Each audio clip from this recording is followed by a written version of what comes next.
So first, I will verify my patient by using the 3 identifiers. First, I will check the patient ID band. Second, I will ask the patient his name, age, and birth date. And then third, if the patient cannot identify himself, I will ask the staff nurse or the relative of the patient for the second source. Next, I will verify the doctor's order if we're going to do a hot or cold compress, then the duration, location, and the desired temperature. Then next, I will review the patient chart for the medical record, and if there is any contraindication that may prohibit the use of the compression. Then next, I will assess the skin, the affected skin, and the patient temperature and sensitivity to touch. Then I will also inspect the wound for its color, odor, size, and the swelling, the tenderness, and the drainage. Then after that, I will assess the patient and the family awareness of the procedure and the safety factors also.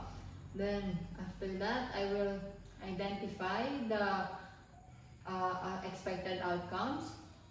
So for cold compress po, it can reduce swelling, inflammation, or bruising. It can also relieve throbbing pain. And for hot compress naman po, it can improves blood flow or circulation to the area. It can also relieves muscle pain, joint pain, and reduce cramping naman. Then, after identifying the expected outcomes, I will assess the patient vital signs and mobility. Then, after that, I will gather all the equipment needed that we're going to use today. Then, I will now explain the procedure to the patient and get the patient approval. And I will also describe the patient may feel during the procedure. So today's here we're going to do a hot and cold compress po. So for this procedure po, I will just put a towel around the area. So for cold compress po, you may feel slightly cold to numbing sensation. And for hot compress naman po, you may feel warm in this area po. So is that okay, sir?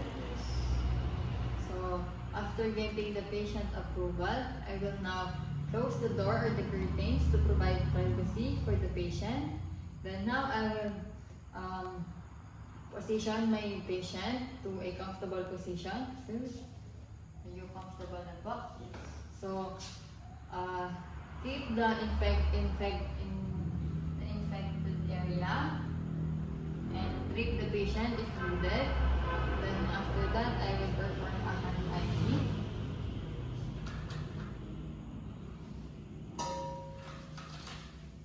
Then wear gloves.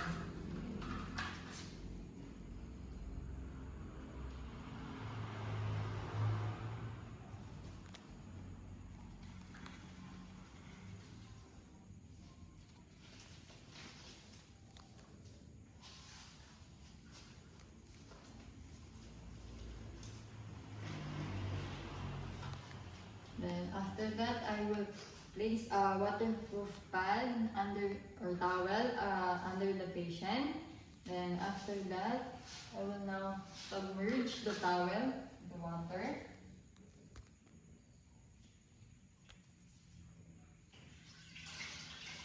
Then remove the excess water. Then apply it to the affected area. So sir, I will now put the towel po. Then after that, repeat the same procedure.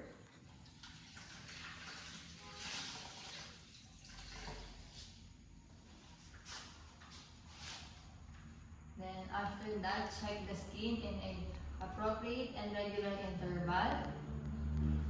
Then after that, stop the application if there is any incident or problem occurs during the procedure. Then after that, I will now remove my gloves and perform a hand hygiene.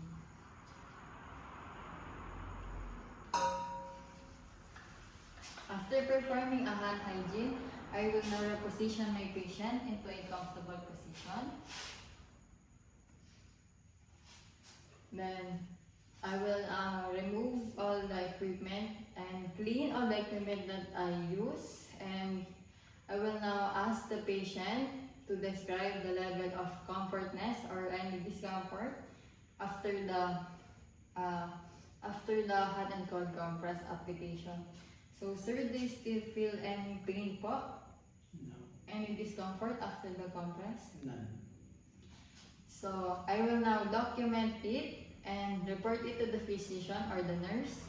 So thank you sir for your cooperation for today po. Tapos na. Ang bilis na.